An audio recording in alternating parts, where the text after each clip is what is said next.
Hey, salut les cinéphanes, j'espère que vous allez bien. Aujourd'hui, on se retrouve pour la première vidéo consacrée à notre série sur le festival de Béki, avec un film qui sait où il va sans jamais oublier d'où il vient.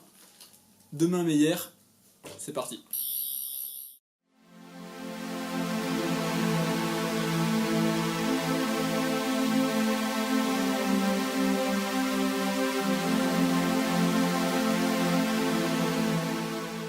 Demain mais hier, c'est sans aucun doute la sortie cinéma qui fait parler d'elle ces derniers mois. Sortie tout droit du cerveau émérite du jeune réalisateur Tristan Perrin, nous apprenons dans ce film qu'il est nominé aux catégories du meilleur réalisateur, meilleur scénario,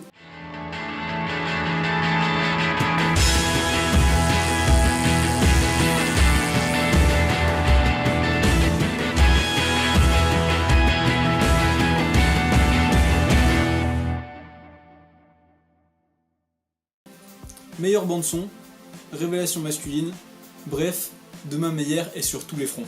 Le film est une véritable prouesse technique car, rappelons-le, a été tourné entièrement avec un téléphone portable. On est à la fois dans le concept du ready-made et du phone footage poussé à l'extrême et c'est une réalisation incroyable. Perrin, qui est à la fois acteur, auteur et réalisateur, a composé ce film entièrement seul. C'est un artiste pluridisciplinaire et accompli qui s'est vraiment donné de sa personne dans ses réalisations. Demain mais hier, c'est avant tout un drame humain nous confrontant aux machinations de l'esprit humain confronté au temps qui passe rappelé par le fait de l'unique plan séquence du film nous permettant de subir ce drame avec son auteur et son acteur au final, et ça nous permet vraiment de se placer dans le film. On n'est pas seulement spectateur du film, on est assis dans le train avec Monsieur Perrin, et là vraiment ça transcende un peu l'art du cinéma car on est dans de la 4D, sans pour autant avoir recours à des artifices en fait. On est vraiment acteur du film autant que l'acteur. Concept encore une fois inexploré que Monsieur Perrin n'hésite pas à arpenter, tel un véritable pionnier du cinéma. Je pense qu'au final, si le film n'a pas les récompenses qu'il mérite, simplement que le monde n'est pas prêt, mais ces nominations nous prouvent encore une fois qu'il y a bien quelque chose chez ce jeune réalisateur et qu'il c'est à surveiller de très près. Arrêtons-nous 2 minutes sur le titre.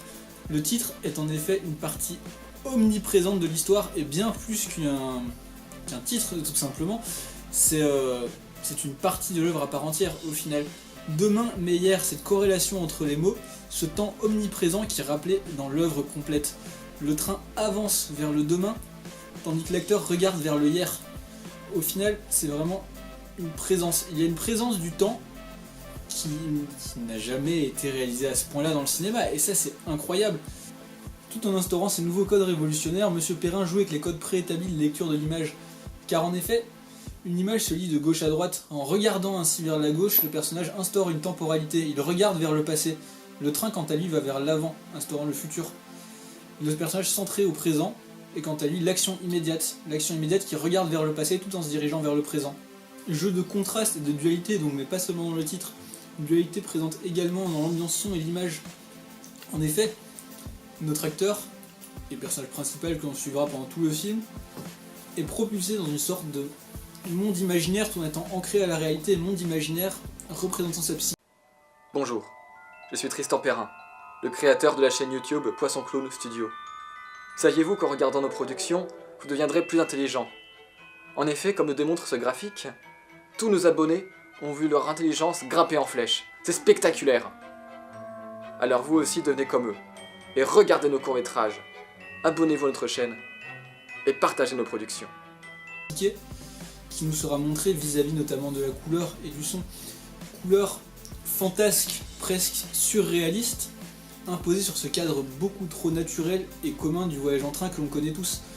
Pareillement avec la musique très éthérée et omniprésente, extra-digétique, qui nous permettra également d'avoir un peu cette vision de l'intérieur de la tête du personnage, tout en étant ramené sur Terre par notamment le cadre du train et tout ce qui s'y passe. Nous entendons parfois, je ne sais pas si c'est une erreur ou non, mais je pense que c'est au contraire entièrement voulu. Un homme ouvrir un paquet de chips lors d'un moment du film, ça m'a marqué énormément, car c'est vraiment un point d'accroche à la réalité, c'est un rappel énorme.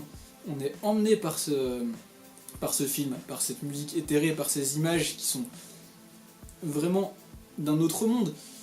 Puis on a ce paquet de chips qui nous ramène inévitablement à la réalité, créant un contraste encore une fois très fort. Je pense que c'est un film de contraste, aussi bien dans sa réalisation, dans son ton, dans les images. c'est peut-être le mot maître du film, même contraste. Mais si la technique de réalisation est exceptionnelle, je pense qu'il faut se pencher également sur le jeu des acteurs qui n'est pas en reste le jeu des acteurs, le jeu de l'acteur même, car Monsieur Perrin a réalisé le film entièrement seul. N'hésitons pas à le rappeler, c'est quand même exceptionnel pour une production de cette envergure. À vrai dire, certaines rumeurs font fi que ce n'était pas un acteur. Beaucoup de gens ont pensé que ça avait été filmé d'un vrai drame d'une personne, tant le jeu est juste, tant les larmes sont présentes. Ce qui nous ramène d'ailleurs seulement à cet acteur, car ce sont des rumeurs, hein, c'est tout à fait infondé, même si on peut y croire. J'y ai moi-même cru pendant les 2 premières minutes du film. Mais à un moment, il y a quand même ce regard caméra. Regard caméra que beaucoup considèrent comme un défaut. Je pense que justement c'est un rappel de l'auteur à sa stature, à son état d'auteur, de réalisateur. Il veut rappeler qu'il est là, que c'est lui. Donc beaucoup le voient comme un défaut, moi je pense que c'est peut-être plus que c'est volontaire. Je pense que c'est volontaire. Car vraiment cette réalisation est beaucoup trop léchée et beaucoup trop impeccable que pour laisser une telle erreur au final. Et erreur, si elle en est, rapporte peut-être énormément au film et à son statut de réalité de drame humain. Au final, les choses ne sont jamais ce qu'elles devraient être et il y a toujours des accros. C'est pour ça que si vraiment c'est une erreur, je pense qu'elle a son intégrité à apporter au film. Je pense qu'il faut néanmoins mentionner un petit point noir. Seule tâche au tableau autrement impeccable du film, c'est la durée. La durée. Pour moi, je pense qu'on aurait pu se plonger un petit peu plus dans le film et qu'il aurait gagné à être un petit peu plus long. Peut-être ajouter 2-3 minutes.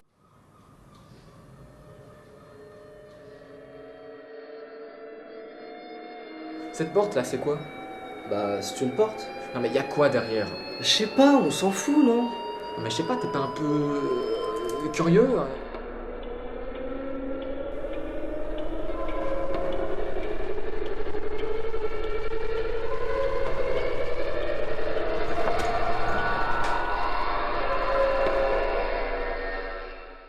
Minutes seulement, qui seront peut-être dans une version définitive si jamais le film remporte le succès escompté, ce dont je ne doute pas.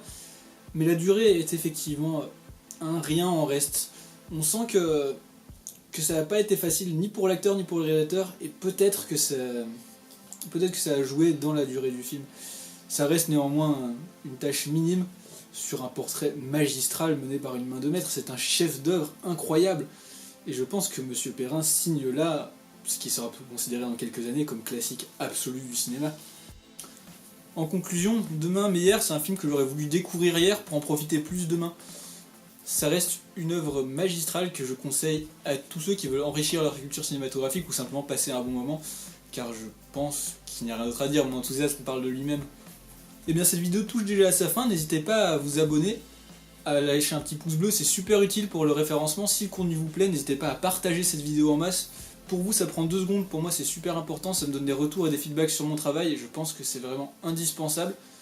En tout cas merci à tous d'être là, on se retrouve la semaine prochaine pour une vidéo suivante sur le festival de Béki.